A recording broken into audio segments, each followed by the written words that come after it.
श्री परमात्मने नमः। आदरणीय भक्तजनों, सादर प्रणाम। हम आज आपको श्री भक्तमाल में से श्री रुद्र प्रताप गजपति जी की कथा सुनाएंगे, जो श्री जगन्नाथपुरी के राजा हैं और ये भगवान के बड़े भक्त कहे गए हैं। श्री नाभाजी महाराज वर्णन करते हैं कि श्री चैतन्य महाप्रभु जी ने एक बार जगन्नाथपुरी में जाकर इनको अपने गले से लगा लिया था। आज हम इन्हीं की बड़ी सुंदर कथा को सुनेंगे और साथ में आप लोग भी सुनिएगा। ओम श्री गणेशाय नमः, श्री सरस्वत्यै नमः, श्री सद्गुरुदेवाय नमः। श्री नाभाजी महाराज को प्रणाम करते हुए हम कथा में प्रवेश करते हैं। श्री नाभाजी महाराज वर्णन करते हैं कि जगन्नाथपुरी में श्री रुद्र प्रताप जी नाम के एक परम भागवत राजा हुए। श्री जगन्नाथ में इनकी परम निष्ठा थी, यानी कि वे जगन्नाथ भगवान के परम भक्त थे। राजा रुद्र प्रताप जी की यह हार्दिक अभिलाषा थी कि मैं श्री चैतन्य महाप्रभु के दर्शन करूं। इसके लिए वे हमेशा सोचते रहते थे कैसे मुझे श्री चैतन्य महाप्रभु के दर्शन हो जाएं। इसके निमित्त उन्होंने सार्वभौम वासुदेव भट्टाचार्य जी से निवेदन किया कि मुझे जैसे हो वैसे किसी भी प्रकार श्री महाप्रभु जी का दर्शन करा दीजिए। श्री सार्वभौम जी ने श्री महाप्रभु से निवेदन भी किया, परंतु श्री महाप्रभु जी ने दो टूक जवाब दे दिया कि सन्यासी, हम तो सन्यासी ठहरे, एक राजा से हमें क्या प्रयोजन है। हम राजा महाराजाओं से मिलना नहीं चाहते हैं। श्री सार्वभौम जी ने राजा को जब यह प्रभु वचन सुनाया तो वे अंदर से बड़े दुखी हो गए। वे सोचने लगे, अब मैं क्या करूं, कैसा करूं, किस प्रकार प्रभु का मुझे दर्शन हो। फिर अनेक प्रयत्नों से उन्होंने जैसे तैसे महाराज जी के दर्शन करने का विचार किया। यह वृत्तांत बड़ा ही रोचक है, अब आप ध्यान से सुनिएगा। एक बार की बात है, जगन्नाथपुरी में रथ यात्रा का समय था। श्री महाप्रभु जी अपने परिकरों सहित श्री जगन्नाथ भगवान की रथ यात्रा का दर्शन करने के लिए वहां उपस्थित हुए, यानी कि जो उनके सेवक थे।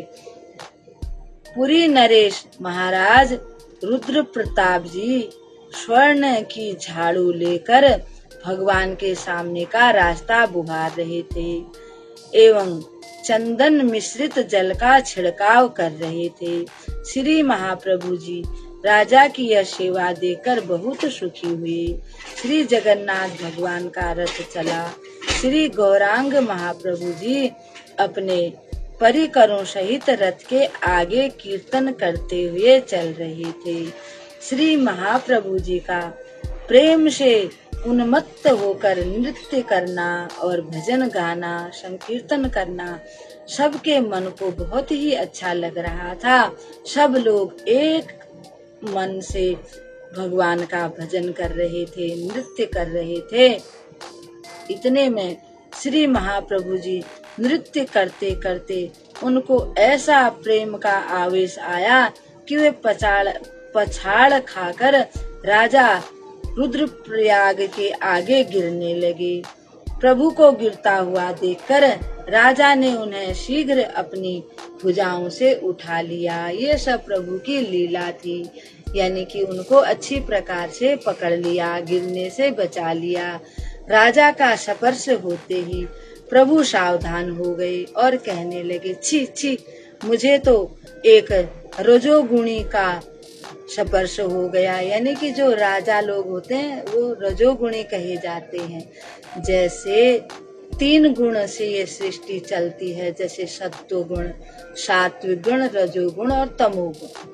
तमोगुण जो पशु इत्यादि होते हैं, राक्षस इत्यादि होते हैं, और रजोगुण जो राजा, जिनके मन में किसी प्रकार की इच्छा है, लालसा है, वो सब रजोगुणी, कि आज हम ये करेंगे, कल हमको ये करना है, आज ये घर बना लिया, आज इतने पैसे हो गए। और जो सात्विक गुण है वो भगवान का भजन कीर्तन इसी में ही लगे रहते हैं। धिक्कार है मुझको, प्रभु के वचन सुनकर राजा भयभीत हो गए। जब चैतन्य महाप्रभु ने कहा छी छी, मुझे तो एक रजोगुणी का स्पर्श हो गया, मुझको धिक्कार है। प्रभु के ऐसे वचनों को सुनकर राजा को बड़ा मन में दुख हो गया और वे भयभीत भी हो गए, डर गए। तब श्री सार्वभौम भट्टाचार्य ने इन्हें समझाया कि आप चिंता न करें, यह तो श्री प्रभु ने अपने भक्तों को शिक्षा देने के लिए कहा है। आप पर तो श्री प्रभु शीघ्र कृपा करने वाले हैं। बलगंड नामक स्थान पर पहुंचकर जगन्नाथ भगवान का रथ रुका। बलगंडी में भगवान को बहुत व्यंजनों का भोग लगाया जाता है। भक्त लोग भगवान का भोग लगाने लगे। श्री महाप्रभु जी भी एक एकांत स्थल पर प्रेमावेश में नेत्र बंद किए हुए शयन कर रहे थे। इतने में राजा रुद्र प्रताप जी श्री सार्वभौम जी की बताई हुई विधि के अनुसार राजा का जो वेश था, आभूषण थे, वस्त्र थे, उनको छोड़कर एक वैष्णव वेश, पीताम्बर इत्यादि धारण कर वहां आए और श्री प्रभु जी के चरण दबाने लगे। चरण सेवा करते समय राजा रास पंचाध्यायी गोपी गीत के श्लोक का सुमधुर स्वर से गान करने लगे। जब राजा ने कहा तव कथामृतम तप्त जीवनम कवि विरीडितम कल्मषापहम, तव कथामृतम तप्त जीवनम कवि विरीडितम कल्मषापहम, श्रवण मंगलम श्रीमदाततं भुवि गृह्णन्ति ते भूरिदा जना। श्रवण मंगलम श्रीमदाततं भुवि गृह्णन्ति ते भूरिदा जना। यह श्लोक गाया तो उसे सुनकर श्री महाप्रभु जी बड़े सुखी हुए और प्रेमावेश में उठकर राजा का आलिंगन कर लिया और उनको गले से लगा लिया और बोले, तुमने मुझे बहुत अमूल्य रत्न दिए हैं, मेरे पास और देने को कुछ नहीं है, इसलिए मैं तुम्हें अपने गले से लगा लेता हूँ।